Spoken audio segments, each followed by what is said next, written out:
Assalamualaikum warahmatullahi wabarakatuh.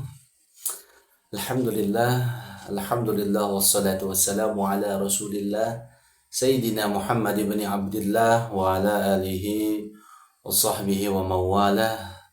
Rabbi syrah li sadri wa yassir li amri wa hlul 'uqdatam min lisani yafqahu qawli, amma ba'd. Bagaimana kabarnya hari ini?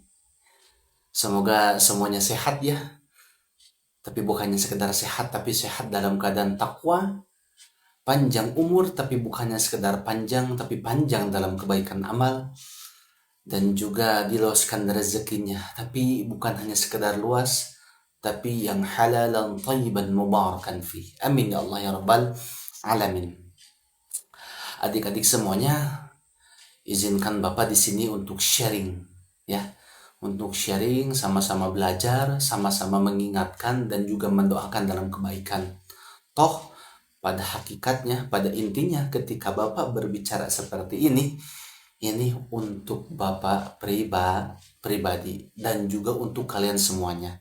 Dan semoga ini menjadi amal jariah untuk kita semuanya. Amin ya Allah ya Rabbal Alamin. Pada tema kali ini Bapak ingin mengambil sebuah tema yang berjudul Yuk mulai mandiri alias tanpa disuruh ketika sholat. Kenapa sih tanpa harus disuruh ketika kita akan sholat? Sederhananya seperti ini teman-teman semua. Kalian pernah ada di titik lapar? Pernah ya? Sama berarti. Bapak, kalian, kita semua pernah merasakan yang namanya lapar. Sip. Pertanyaan berikutnya, ketika kalian lapar nih, lapar, apa yang kalian lakukan? Disuruhkah? Atau menunggu makanan itu datang? Atau kalian mendatangi makanan itu? Rata-rata hampir semua orang ketika lapar itu menghampiri kepada makanan tersebut karena itu naluri kita. Begitupun sholat teman-teman semua. Jadi tubuh kita itu bukannya sekadar ini. Jadi dalam diri kita itu ada jasmani, ada rohani. Jasmani ini yang terlihat, jasad ini.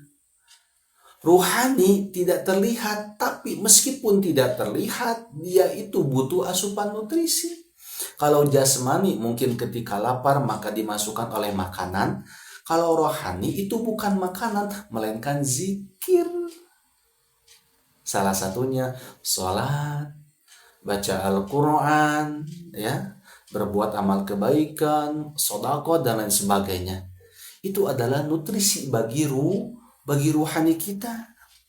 Jadi jangan disangka yang diisi itu cuman perut kita aja, jasmani kita tidak, tapi ruhani juga harus diisi. Paham sampai di sini? Alhamdulillah. Yang kedua, kenapa sih sholat jangan disuruh? Yang kedua, barusan analogi yang pertama, sekarang analogi yang kedua. Kalian punya HP? Ada yang punya, ada yang masih pakai orang tua. Intinya kalian pernah pegang HP lah ya. Oke. Dan kalian pernah merasakan ketika memegang HP ada di titik baterai itu habis, betul? Oke. Sekarang pertanyaan Bapak, ketika baterainya habis, apa yang kalian lakukan? Betul. Kalian akan otomatis mencasnya, mengisi ulang, betul? Kenapa? Karena kalau dibiarkan itu HP sampai lowbat, sampai baterainya habis, yang terjadi adalah HP-nya innalillahi wa inna ilaihi raji'un, betul? Alias mati, betul? Dan ketika sudah mati tidak bisa digunakan lagi. Maka solusinya adalah dengan cara dicas. Begitupun hati kita. Ya, hati kita pun seperti itu. Ketika banyak sekali masalah, gundah dan sebagainya, maka satu-satunya jalan ya itu adalah dengan cara sholat. Ya. Itu adalah energi ya, energi super gitu ya yang diberikan Allah untuk kita semuanya. Jadi sholat itu adalah sebuah hadiah, ya. Sholat itu sebuah hadiah. Sholat itu bukan beban. Sholat itu bukan hukuman.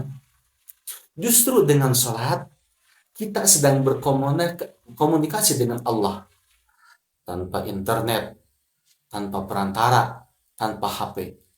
Allah melihat, Allah dekat, Allah sayang kepada kita.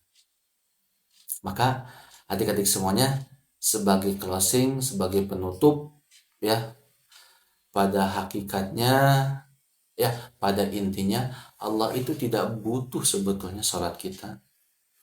Ya, Allah itu tidak butuh sholat kita, justru kita yang butuh sholat. Justru kita yang butuh terhadap Allah. Ketika kalian tidak sholat, apakah meruntuhkan kekuasaan Allah? Tidak, Allah tetap kuat, betul? Allah tetap mempunyai sifat asmaul husna yang gagah itu. Ya, jadi ketika kalian tidak sholat, bukan Allah yang rugi, tapi kalian yang rugi. Paham sampai di sini? Paham? Jadi pada hakikatnya sholat itu untuk kita, untuk hati kita, dan juga masa depan kita. Paham? Alhamdulillah. Terima kasih adik-adik semuanya yang telah mengikuti kultum ini sampai dengan selesai. Sedikit banyaknya semoga bermanfaat, bisa diambil hikmahnya, dan semoga menjadi amal jariah untuk semuanya. Diawali bismillah, kita akhiri dengan hamdalah bersama-sama. Alhamdulillahi Rabbil Alamin. Barakallahu fikum jami'an. Akhirul kalam. Assalamualaikum warahmatullahi wabarakatuh.